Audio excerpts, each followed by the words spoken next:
Halo semua, kali ini kita akan membahas tentang film Forivera bersama dengan saya, Pak Rimo.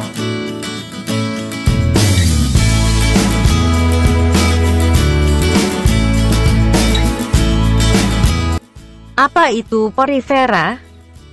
Nah, ada pertanyaan, apa itu Forivera? Akan saya jelaskan. Forivera berasal dari bahasa Latin yaitu porus, pori, vere yaitu mempunyai, berarti tubuhnya banyak mempunyai lubang-lubang kecil atau pori-pori. Film Forivera memiliki ciri-ciri sebagai berikut. Yang pertama, habitat di laut. Kenapa di laut? Karena proses pembentukan tubuh dari si Forivera membutuhkan mineral-mineral laut tersebut. Yang kedua, heterotrof, yaitu tidak bisa menciptakan zat makanannya sendiri. Jadi zat organik akan diserapnya dimakan dari segala yang ada di lingkungannya. Yang ketiga, bahan organik lingkungan dimasukkan ke dalam tubuh melalui lubang atau pori-pori yang disebut sebagai ostium, bersama dengan air laut yang dimasukkan melalui ostium tersebut.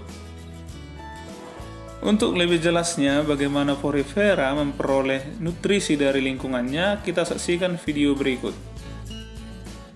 Forivera memiliki banyak sekali pori-pori di permukaan tubuhnya. Nah, melalui pori-pori tersebut atau ostium tersebut, air akan mengalir masuk ke dalam pori-pori. Nah, ketika air mengalir, sel-sel kuanosit sudah menunggu di dalam untuk menyerap nutrisi yang mengalir bersama dengan air tersebut. Sel kuanosit ini sendiri memiliki flagel yang mana flagel tersebut berfungsi untuk menangkap partikel-partikel makanan yang melalui pori-pori tadi. Mari kita perhatikan video berikut. Peneliti ini akan membuktikan bahwasanya Forivera memang betul-betul menyerap nutrisi dari sekitarnya melalui ostiumnya. Lalu cairan tersebut akan dimasukkan ke dalam tubuhnya melalui pori-pori atau yang kita sebut dengan ostium tadi. Cairan berwarna tersebut akan masuk melalui pori-pori, kemudian akan masuk ke dalam tubuh, lalu akan dikeluarkan kembali melalui osculum. Nah, lubang besar tersebut disebut dengan osculum. Mari kita lanjut untuk ciri-ciri yang berikutnya.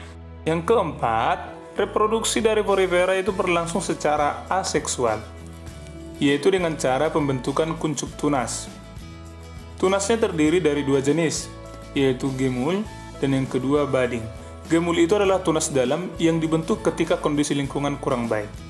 Sedangkan budding adalah tunas luar yang dibentuk ketika kondisi lingkungan menguntungkan.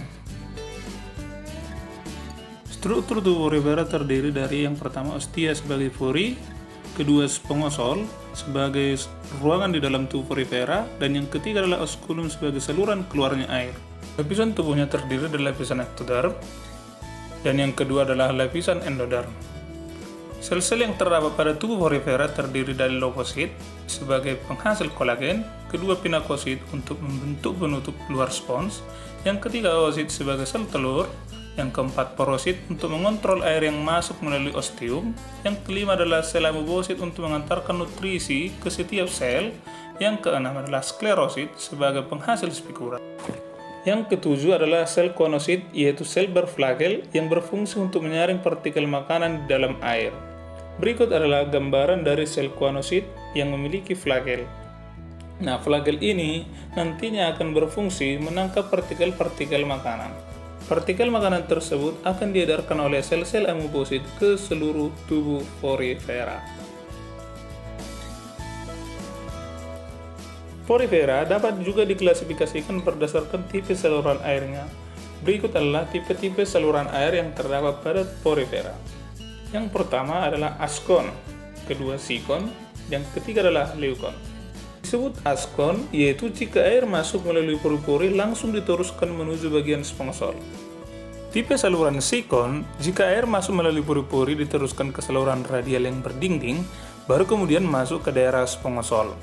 Tipe leukon, yaitu air masuk melalui pori-pori kemudian masuk ke saluran radial yang bercabang-cabang, lalu berakhir di sponsol.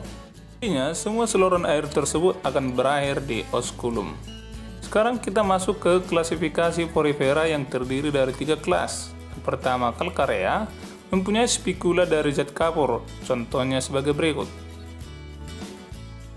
Yang kedua, kelas Hexactinellida, yaitu kelas yang memiliki spikula yang tersusun dari zat silikat. Dan yang terakhir adalah kelas Demospongiae, yaitu kelas yang memiliki spikula dari zat silikat bersama-sama dengan spongin atau hanya spongin saja. Demikianlah penjelasan singkat dari filum porifera. Kiranya materi tersebut bisa membantu teman-teman belajar di rumah.